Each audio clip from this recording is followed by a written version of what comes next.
Budget নিয়ে সাধারণ মানুষের প্রত্যাশার কথা জানাতে রাজশাহী থেকে সরাসরি যুক্ত হচ্ছেন সহকর্মী সৌরভ হাবিব। সৌরভ, বাজেট নিয়ে রাজশাহীর মানুষের প্রত্যাশার কথা জানাবেন। সঙ্গীতা, রাজশাহীর মানুষজন বলছেন যে আসলে তারা যেন নিত্য প্রয়োজনীয় মূল্য দ্রব্য জিনিসপত্রের দাম যেন কম থাকে, ভালোভাবে যেন খেয়ে পড়ে বাঁচতে পারেন, সেই রকম একটি বাজেট তারা চান। আমরা তাদের সাথে কথা বলবো, এখানে যারা আছেন আমরা তাদের সাথে একটু কথা বলবো। আপনারা এবার কেমন বাজেট চান? হ্যাঁ, ধন্যবাদ আপনাকে।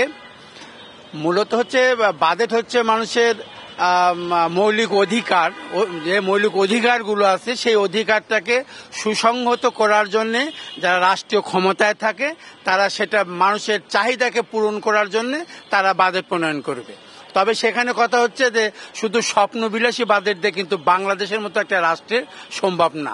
গ্লিটারের টুইন লেমন ও অ্যান্টিব্যাকটেরিয়াল ফর্মুলা বাসনকে চকচকে জীবাণুমুক্ত করে আমাদের দেয় গ্লিটার গ্যারান্টি। সেটা আগে বাস্তবতা, মাঠে ঘাটে যে বাস্তবতা আছে সে বাস্তবতার আলোকে বাজেট প্রণয়ন করতে হবে, তবেই এই দেশের মানুষ তারা তাদের মৌলিক অধিকারকে সুসংহত করতে পারবে।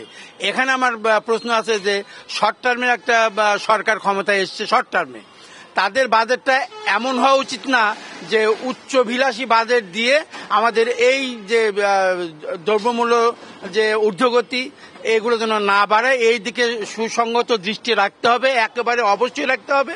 আর বিশেষ করে আমি মনে করছি যে আমার ব্যক্তিগত অভিমত যে সমস্ত মানুষের রাষ্ট্রীয় ক্ষমতায় বর্তমানে আছে তারা প্রত্যেকেই উচ্চাভিলাষী। আমার মনে হয় না তাদের দ্বারা আমাদের বাংলাদেশের জনগণের শুনছিলেন সঙ্গীতা, এখানকার নাগরিকরা যেটা ভাবছিলেন তাদের বক্তব্য। সৌরভ, ধন্যবাদ আপনাকে আমাদের সাথে এতক্ষণ যুক্ত হওয়ার জন্য।